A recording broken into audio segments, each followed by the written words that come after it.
ஷெக்கீனா ஊழியங்கள் வழங்கும் ஷெக்கீனா நேரம். ஷெக்கீனா என்ற வார்த்தையின் அர்த்தம் காணப்படக்கூடிய நிலையில் வெளிப்படுத்தப்பட்ட தேவனுடைய சமூகம் என்பதாகும். இன்றைய சூழலில் தேவனுக்கு பயந்து அவருடைய வார்த்தைகளுக்கு கீழ்ப்படிந்து சாட்சியுள்ள வாழ்க்கை வாழ்கிறவர்களின் மூலமாக மற்றவர்கள் காணக்கூடிய நிலையில் ஆண்டவர் வெளிப்படுகிறார். உங்களுடைய வாழ்க்கையின் மூலமாக மற்றவர்கள் காணக்கூடிய நிலையில் தேவன் வெளிப்படுத்தப்பட வேண்டும் என்கிற நோக்கத்தோடு தேவன் விரும்புகிற வாழ்வு வாழ உங்களுக்கு கற்றுக் கொடுக்கவே ஷெக்கீனா நேரம். தேவ செய்தியை வழங்குபவர் சுவிசேஷகர் பி. ஜாஷ்வா, இயக்குனர், ஷெக்கீனா ஊழியங்கள். கிறிஸ்துவுக்குள் அன்பான ஷெக்கீனா நேரம் தொலைக்காட்சி நேயர்களே, ஆண்டவராகிய இயேசு கிறிஸ்துவின் இனிய நாமத்திலே உங்களை யாவரையும் வாழ்த்துகிறேன். திரும்பமாக இந்த கிறிஸ்துமஸ் காலத்திலே உங்களோடு கூட தேவனுடைய வார்த்தையை பகிர்ந்து கொள்ளும்படியாக ஆண்டவர் எனக்கு இந்த தொலைக்காட்சி நிகழ்ச்சியின் வழியாய் கொடுத்திருக்கிற வாய்ப்புக்காக நான் ஆண்டவரை ஸ்தோத்திரிக்கிறேன். உங்களுடைய இல்லங்களிலே நீங்கள் இருக்கிற சூழ்நிலைகளிலே வந்து தேவனுடைய வார்த்தைகளை உங்களுக்கு கற்றுக் கொடுக்கவும், நீங்கள் இருக்கிற நிலைகளிலேயே இருந்து தேவனுடைய வார்த்தைகளை படிக்கவும் ஆண்டவர் நமக்கு ஒரு நல்ல மனரமியமான சூழ்நிலையை கொடுத்திருக்கிறார். இதற்காக நாம் ஆண்டவருக்கு நன்றி உள்ளவர்களாக இருப்போம். இறை வருகையின் நாட்கள், ஆண்டவராகிய இயேசு கிறிஸ்துவின் முதல் வருகையை கொண்டாட கோலாகலமாய் ஆயத்தப்பட்டு கொண்டிருக்கிறோம். ஒருவேளை வீட்டிற்கு தேவையான புத்தாடைகள் மற்ற எல்லா காரியங்களையும் நீங்கள் மிக விரைவாய் ஆயத்தப்படுத்தி கொண்டிருப்பீர்கள் என்று நான் நம்புகிறேன். ஒருவேளை அதில் பாதி முடிஞ்சிருக்கும், பாதி பர்ச்சேஸ் எல்லாம் முடிச்சிருப்பீங்க. இப்படிப்பட்ட ஒரு சூழ்நிலையில் ஆண்டவருடைய வருகையை கொண்டாட ஆயத்தமாகி ஆரவாரத்தோடு ஆர்ப்பரிப்போடு ஆயத்தமாகி கொண்டிருக்கிற நாம் இந்த பண்டிகை எந்த நிலையில கொண்டாட இருக்கிறோம்? கடந்த நிகழ்ச்சியில இந்த கிறிஸ்து பிறப்பின் செய்தி ஒரு கூட்டத்தாருக்கு கலக்கத்தின் செய்தியாய் அமைந்துவிடக்கூடும் என்பதை நாம் படித்தோம். அதாவது சுயத்தை தங்களை முன்னிலைப்படுத்தி ஆண்டவரை இரண்டாவது இடத்திற்கு தள்ளிவிடுகிற மக்களுக்கு இந்த கிறிஸ்து பிறப்பின் செய்தி கலக்கத்தின் செய்தியாய் மாறிவிடும் என்று நாம் படித்தோம். அப்போ இந்த நிகழ்ச்சியை நான் ஆரம்பிக்கும் போது சொன்னேன், இது இன்னொரு கூட்டத்தாருக்கு களிப்பின் செய்தியாய், ஆனந்தத்தின் செய்தியாய், ஆர்ப்பரிப்பின் செய்தியாய், ஆரவாரத்தின் செய்தியாய், ஆட்டபாட்டத்தின் செய்தியாய் இருக்கிறது என்று நான் சொன்னேன். யாருக்கு? இதுலேயும் நான் 2 வருகையும் குறித்து படிக்க வேண்டும். யாருக்கு இது ஆரவாரத்தின் செய்தியாய் இருந்தது? முதல் வருகை. இரண்டாம் வருகை யாருக்கு ஆரவாரத்தின் செய்தியாய் இருக்கும்? கலக்கத்தின் செய்தி யாருக்கு களிப்பின் செய்தியாய் இருந்தது? கடந்த நிகழ்ச்சியில் 2ஐயும் படித்தோம் இல்லையா? முதல் வருகை ஏரோதுவுக்கு கலக்கத்தின் செய்தியாய் இருந்தது. ஏன்? அவனிடத்தில் இருந்த சுயம். இரண்டாம் வருகை ஒரு சாராருக்கு கலக்கத்தின் செய்தியாய் இருக்கிறது. யாருக்கு?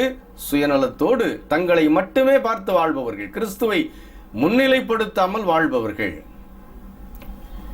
இந்த நாளிலே நாம் படிக்க போகிற காரியம் இது களிப்பின் செய்தியாய் இருக்கும். இருந்தது, இருக்கும்.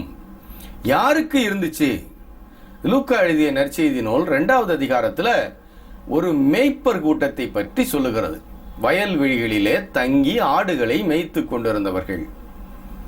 ஒரு நாள் இரவு, அவர்கள் இயேசு கிறிஸ்து பிறந்த அந்த நாள் இரவு, அவர்கள் வழக்கம் போல ஊருக்கு வெளியில வயல்வெளிகளிலே தங்கி தங்களுடைய மந்தையை மேய்த்து கொண்டிருந்தார்கள். லூக்கா 2வது அதிகாரத்தின் 8வது வசனம் இப்படி சொல்லுகிறது. அப்பொழுது அந்த நாட்டிலே மேய்ப்பர்கள் வெளியில் தங்கி ராத்திரியிலே தங்கள் மந்தையை காத்து கொண்டிருந்தார்கள். அப்பொழுது என்ற அந்த வார்த்தை எப்போ தெரியுமா? முந்தின வசனம் 7வது வசனத்தில் இருக்கிறது. அவள் தன் முதற் பேரான குமாரனை பெற்று சத்திரத்திலே அவர்களுக்கு இடமில்லாதிருந்தபடினாலே பிள்ளையை துணிகளில் சுற்றி முன்னணியிலே கடத்தினாள். ஆண்டவராகிய இயேசு கிறிஸ்து பிறந்த அந்த நேரத்தில் என்ன நடக்குது? வயல்வெளியில் ஒரு கூட்டம் மேய்ப்பர்கள் தங்கி தங்களுடைய மந்தைகளை காத்து கொண்டிருக்கிறார்கள். அப்போ அந்த வயல்வெளியிலே தங்கி மந்தையை காத்து கொண்டிருந்த அந்த மேய்ப்பர்கள் கூட்டத்திற்கு முன்னால வானத்திலிருந்து ஒரு தூதன் தோன்றுகிறான். தோன்றி என்ன சொல்லுகிறான்? இன்று கர்த்தராகிய கிறிஸ்து என்னும் இரட்சகர் உங்களுக்கு தாவீதின் ஊரிலே பிறந்திருக்கிறார். என்ன சொல்றான் பாருங்க, இன்று கர்த்தராகிய கிறிஸ்து என்னும் இரட்சகர் உங்களுக்கு தாவீதின் ஊரிலே பிறந்திருக்கிறான். அந்த தூதன் அப்படி சொல்லி முடிச்ச உடனே அப்போ அதுக்கு அடையாளமும் சொல்லுகிறான். 7வது வசனத்தில் உள்ள அந்த அடையாளத்தை, பிள்ளையை துணிகளில் சுற்றி முன்னணியிலே கிடத்தி இருக்க காண்பீர்கள், இதுவே உங்களுக்கு அடையாளம். அப்படி முன்னணியிலே கிடத்தி இருக்கிற அந்த குழந்தை தான் இரட்சகர் என்று சொன்ன உடனே அந்த வானத்தில் ஒரு பெரிய தூதர் கூட்டம் தோன்றுகிறது. அந்த பரம சேனையின் திரள் அந்த வானத்தில் தோன்றி அவர்கள் ஒரு பாடலை பாடுகிறார்கள். உன்னதத்திலே தேவனுக்கு மகிமையும், பூமியிலே சமாதானமும், மனுஷர் மேல் பிரியமும் உண்டாவதாக என்று சொல்லி தேவனை அந்த தூதர் கூட்டம் துதிக்கிறது. அப்போ பாருங்களேன், வயல்வெளியில் ஊருக்கு ஒதுக்குப்புறமாய் தங்களுடைய மந்தைகளை காவல் காத்து கொண்டிருந்த மக்களுக்கு வானத்திலிருந்து வந்த தூதனும் தூதர் கூட்டமும் இயேசு கிறிஸ்துவின் பிறப்பின் செய்தியை அறிவிக்கிறார்கள். நல்லா கவனிங்க. கடந்த முறை நம்ம படித்தோம், மத்தேயு 2வது அதிகாரத்தில் ஏரோதுவுக்கு, அரண்மனையிலே வாழ்ந்த ஏரோதுவுக்கு கிழக்கிலிருந்து வந்த சாஸ்திரிகள் இயேசு கிறிஸ்துவின் பிறப்பை சொன்னார்கள். அவன் உடனே தன்னுடைய ஆசாரியர்களையும் வேதபாரகர்களையும் அழைத்து அந்த நிகழ்ச்சியை உறுதிப்படுத்தினான். அங்கேயும் இயேசு கிறிஸ்துவின் பிறப்பு சொல்லப்பட்டது, இங்கேயும் இயேசு கிறிஸ்துவின் பிறப்பு சொல்லப்படுகிறது. சொன்ன ஆட்கள் தான் வேறு வேறு. இங்கே தூதர் கூட்டம் சொல்லுகிறது. அப்ப 2 கூட்டத்தாருக்கும் ஒன்று போல இயேசு கிறிஸ்துவின் வருகை செய்தி சொல்லப்பட்டது. அந்த வருகை செய்தி இந்த மக்களுக்கு எப்படி இருந்துச்சு? அவன் உடனே கலக்கமடைந்து நயவஞ்சகமாய் அந்த பிள்ளையை கொல்வதற்கு திட்டம் தீட்டினான். ஆனால் இவர்கள் என்ன செய்கிறார்கள்? 11வது வசனம் 15வது வசனத்தை நான் வாசிக்கிறேன். லூக்கா 2:15.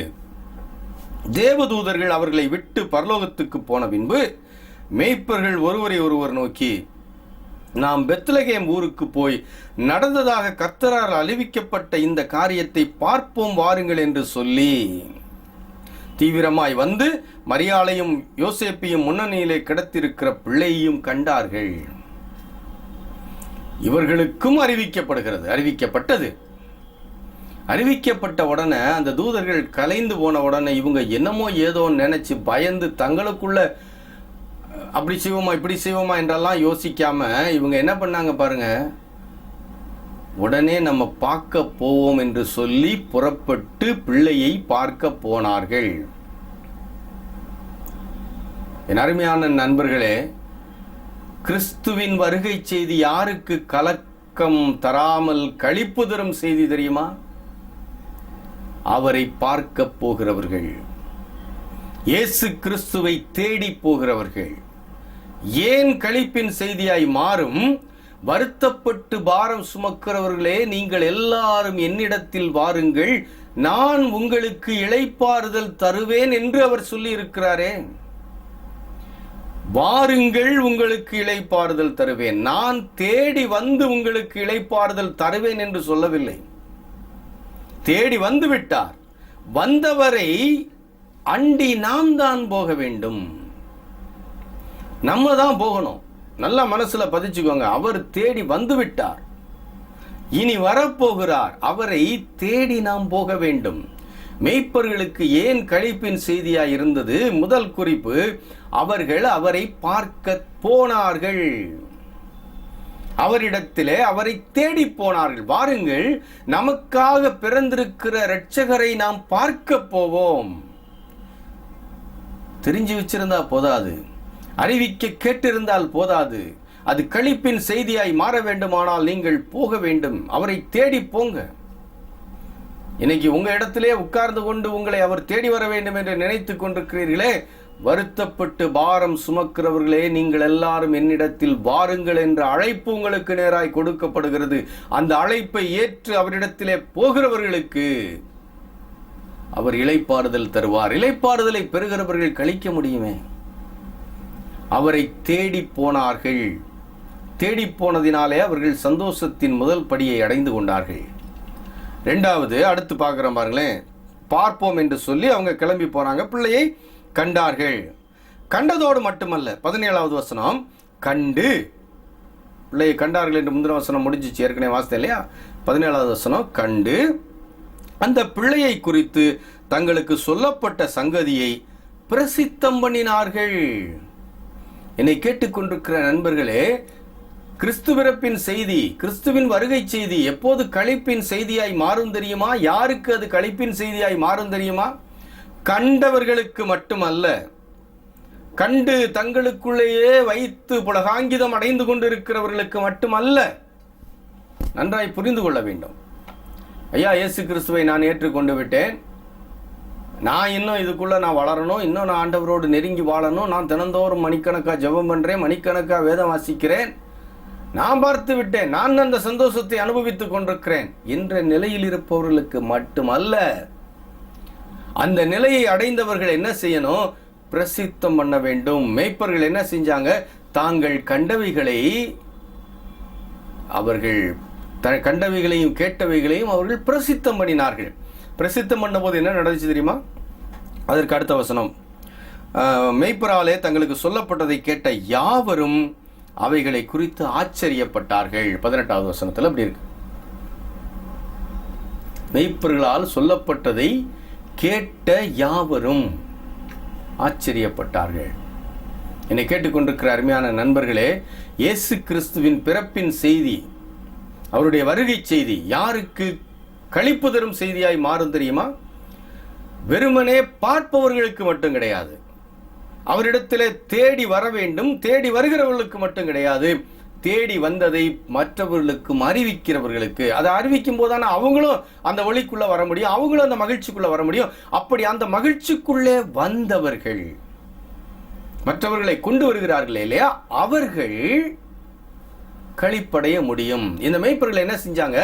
மற்றவர்களுக்கு பிரசித்தம் பண்ணினார்கள். அப்ப இயேசு கிறிஸ்துவை தெரிந்து வைத்திருக்கிற நான் இயேசு கிறிஸ்துவனிடத்திலே போய் அவர் தருகிற இளைப்பாறுதலை பெற்றுக்கொண்டேனே, வருத்தத்தோடு வாழ்ந்தேன், பாவத்தோடு வாழ்ந்தேன், பாவியாக இந்த உலகத்திற்குள்ளே வந்த நான் பாவத்தோடு வாழ்ந்த என் நிலை மாறுவதற்காக இயேசு கிறிஸ்துவனிடத்திலே போனேன், அவருடைய இரத்தம் என்னை கழுவினது, நான் இப்போது இளைப்பாறுதல் பெற்றுவிட்டேன், மீட்பு பெற்றுவிட்டேன். இப்போ நான் என்ன செய்யணும்? இதை மற்றவர்களுக்கும் பிரசித்தம் பண்ண வேண்டும். நாம் பெற்ற மீட்பை எனக்குள்ளே வைத்து நான் ஆனந்தப்பட்டு கொண்டிருக்க கூடாது, அதை தெரியாதவர்களுக்கு நான் சொல்ல வேண்டும். என்னை கேட்டுக்கொண்டிருக்கிற கிறிஸ்தவ நண்பர்களே, எத்தனை நேரம் இந்த செய்தியை நீங்கள் மற்றவர்களுக்கு சொல்லி இருக்கிறீர்கள்? கிறிஸ்துவின் வருகை, கிறிஸ்து பிறப்பின் பண்டிகை உங்களுக்கு உங்கள் குடும்பத்திற்கு மட்டுமே ஆரவாரமாக இருக்கிறதே. நீங்க மட்டும் போய் பார்த்துக்கிறீங்க, நீங்க மட்டும் அந்த முன்னணிக்கு போறீங்க, நீங்க மட்டும் கந்தை துணியில சுற்றப்பட்டு இருக்கிற புல் தொட்டியில கிடத்தப்பட்டிருக்கிற பிள்ளைய பார்த்துட்டு வர்றீங்க. உங்களுக்கு வேண்டிய ஆறுதலையும் சமாதானத்தையும் எடுத்துக்கொள்கிறீர்கள்.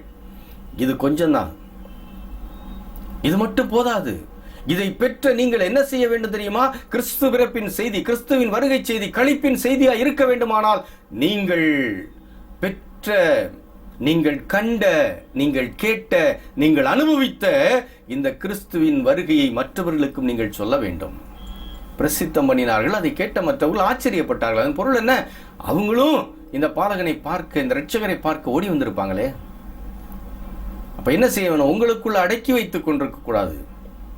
முதல் வருகை மெய்ப்பர்களுக்கு ஏன் களிப்பின் செய்தியா இருந்தது? தூதர்கள் வந்து சொன்னதுனால மட்டும் கிடையாது. தூதர்கள் வந்து சொன்னது மட்டும் அவர்களுக்கு களிப்பின் செய்தி கிடையாது. அவர்கள் நினைக்கலாம், அவங்களுக்கு சாஸ்திரிகள் தானங்க சொன்னாங்க, வேதபாரர்கள் ஆசாரியர்கள் தானே சொன்னாங்க, இவங்களுக்கு தூதர்களே சொன்னாங்களே, அதனால இது இவங்களுக்கு ஆச்சரியமான செய்தி என்று சொல்லலாம். இல்லை, தூதர்கள் சொன்னது ஆச்சரியம் கிடையாது. சொன்னதை நம்பி இவர்கள் ஆண்டவரிடத்திலே போனது களிப்பு தந்தது. ஆண்டவரிடத்திலே போனது மட்டுமல்ல, அதனுடைய முழுமை எங்கே வந்தது தெரியுமா? அவர்கள் அதை மற்றவர்களுக்கும் பிரசித்தம் பண்ணினதினாலே. ஆக முதல் வருகை ஏன் களிப்பின் செய்தியா இருந்தது? அவர்கள் தேடி போனார்கள், கண்டதை பிரசித்தம் பண்ணினார்கள். ஆகையினாலே அது அவர்களுக்கு களிப்பின் செய்தியா இருந்தது. இரண்டாம் வருகை களிப்பின் செய்தியா எப்போது மாறும்? இன்னைக்கு நமக்கு முதல் வருகை களிப்பின் செய்தியா இருந்து கொண்டே இருக்கிறது. ஆனால் கலக்கத்தின் செய்தியா இருக்கிறது இரண்டாவது வருகை தானே.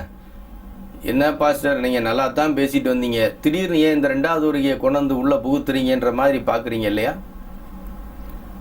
முதல் வருகையை மட்டும் யோசிக்க கூடாது, இரண்டாம் வருகையும் சேர்த்துத்தான் யோசிக்க வேண்டும். இரண்டாம் வருகையும் சேர்த்து யோசிக்கும் போது அது கொஞ்சம் கலக்கமாக தான் இருக்குது. இந்த இறைவருகை நாட்களில் இயேசு கிறிஸ்துவின் பண்டிகை, பிறப்பின் பண்டிகையை கொண்டாட போகிற இந்த நாட்களில் போயிட்டு ஏன் பயமுறுத்துறீங்கன்ற மாதிரி பார்க்குறீங்க. பயமுறுத்தலை, அதுக்கு ஆயத்தமாக இருக்கணுமே. முதல் வருகையை கொண்டாடுகிற இந்த நாட்களிலேயே கிறிஸ்துவின் இரண்டாவது வருகை நிகழ்ந்து விட்டால் வீட்டில் வச்சிருக்கிற குடிலோடு வீட்டுக்குள்ளேயே தான் உட்காந்துருக்கணும். அப்புறம் வீட்டுக்குள்ளே இருக்கிற கிறிஸ்மஸ் ட்ரீயோட கூட நீங்கள் அது பக்கத்துலேயே தான் உட்காந்துருக்கணும். வருகையில் பங்கு பெற முடியாது. இதெல்லாம் அப்படியே விட்டுட்டு நித்தியமான மகிழ்ச்சிக்குள்ளே போகணும் அப்படின்னா என்ன செய்யணும்? ஆயத்தமாக இருக்கணுமே. அதுக்காகத்தான் சொல்லி கொடுக்குறேன், பயமுறுத்துவதற்காக அல்ல. அப்போ ரெண்டாவது வருகை அதுவும் உங்களுக்கு களிப்பின் செய்தியாக இருக்க வேண்டுமானால், என் அருமையான நண்பர்களே, நீங்கள் என்ன செய்திருக்க வேண்டும் தெரியுமா? இயேசு கிறிஸ்துவை தேடி வந்திருக்க வேண்டும். நீங்க யாரா இருந்தாலும் சரி, ஏற்கனவே தேடி வந்துட்டு இன்னைக்கு பின்மாற்றம் அடைந்த நிலையில் உட்கார்ந்து இருக்கிறீங்க, நீங்களும் சரி, திரும்பவும் தேடுங்க அவரை. 2000 வருஷத்துக்கு முன்னால பிறந்து விட்ட பாலகனாய் மட்டும் பார்க்காதீர்கள்.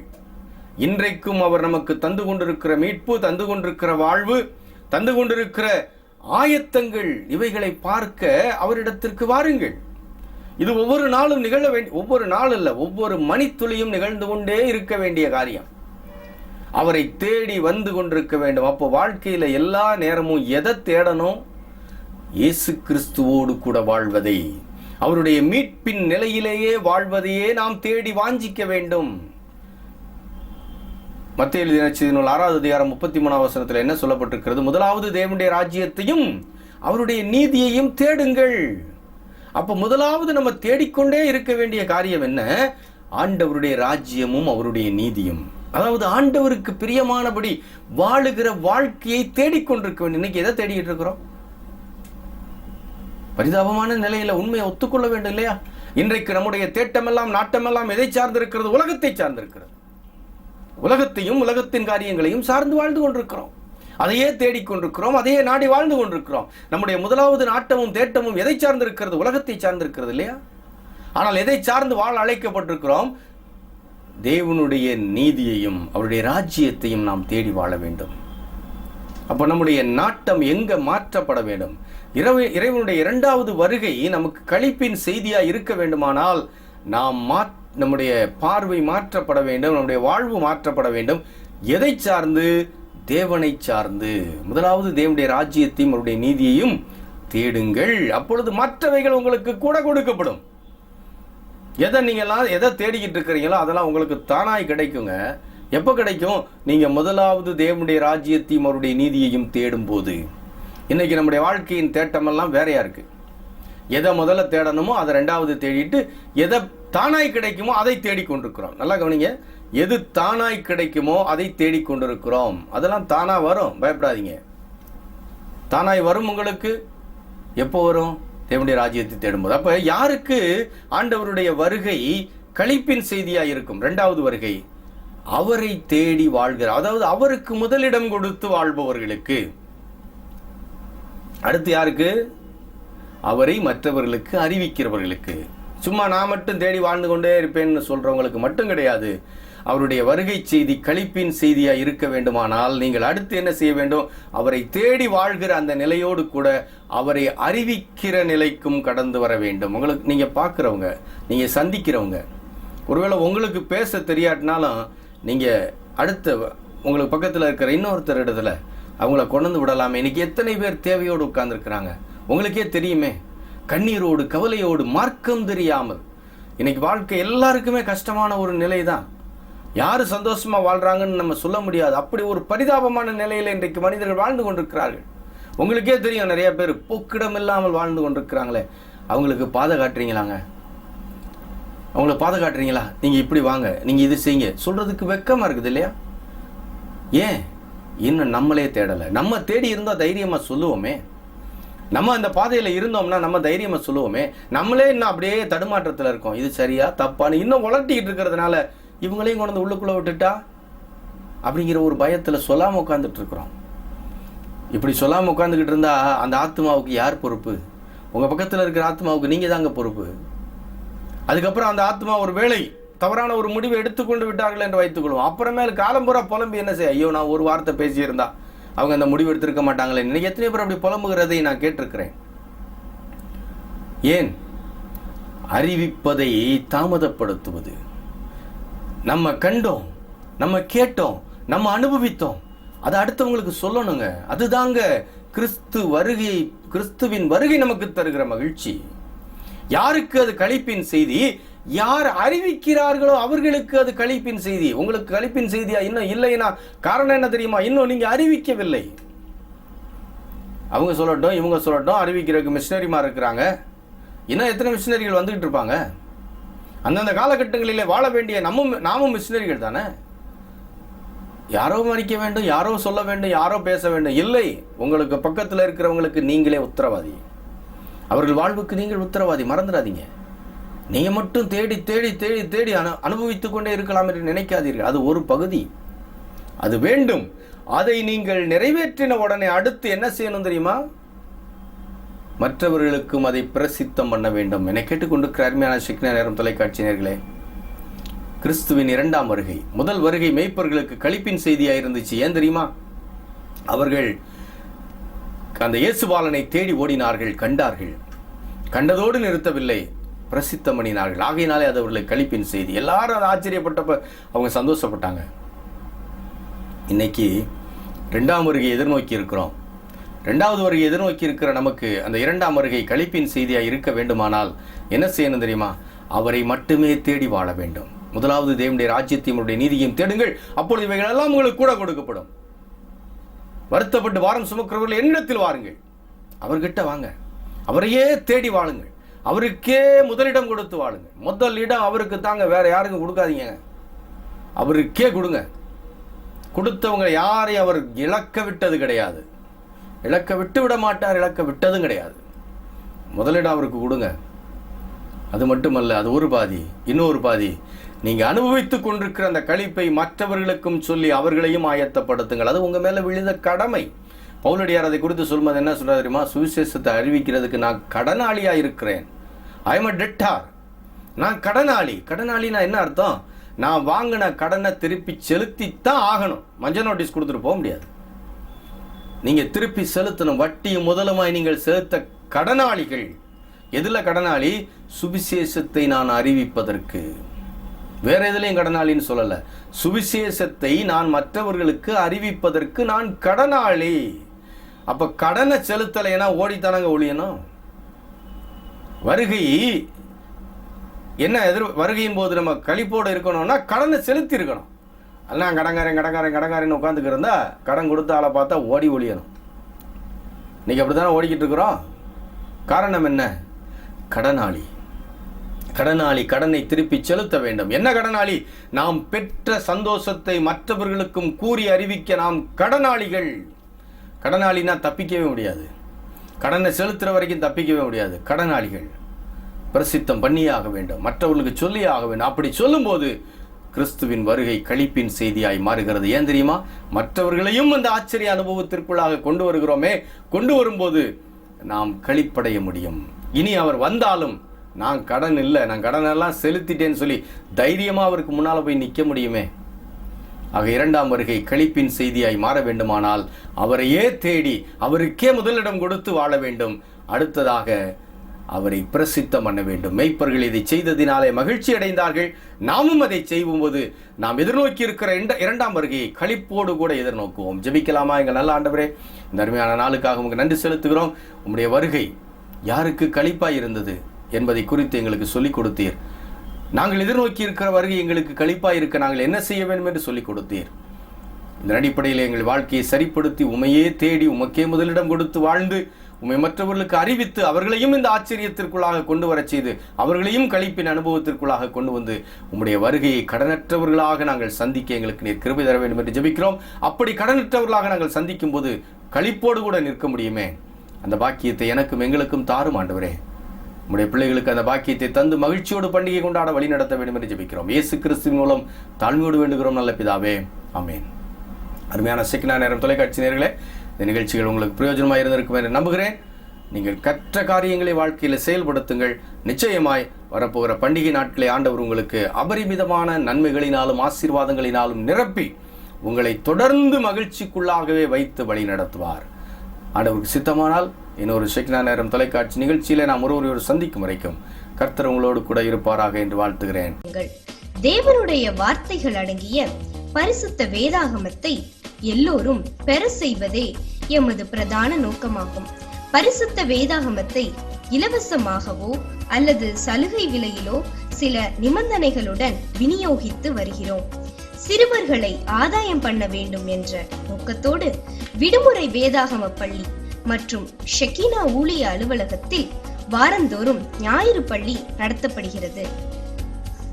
வேத வசனங்களை தெய்வ மக்கள் விளங்கி வாழ்க்கையில் கடைபிடிக்க வேண்டும் என்பதற்காக அழைக்கப்படும் இடங்களிலும் வீடுகளிலும் வேத ஆராய்ச்சி கூட்டங்கள் நடத்துகிறோம். கைப்பிரதிகளின் மூலமாக மக்களுடைய தேவைகளுக்கு ஏற்ற தேவனுடைய வார்த்தைகளை அச்சிட்டு அவர்களுக்கு ஆறுதலாகவும் ஆண்டவரின் பாதையில் நடக்க உதவியாகவும் இருக்கிறோம். தேவனால் நமக்கு ஈவாக அருளப்பட்ட இந்த ஒரே ஒரு வாழ்க்கையில் தேவ கட்டளையாகிய தேவ ராஜ்யத்திற்கு மக்களை தகுதிப்படுத்தும் உயரிய திருப்பணியை எங்களோடு இணைந்து நிறைவேற்றி தேவ சித்தம் செய்ய உங்களை அன்போடு அழைக்கிறோம். எங்கள் முகவரி evangelist P. Joshua, director, Shekinah ministries, R2 TNEB quarters, 110/11 kV substation, Mattuthavani, Madurai 625007.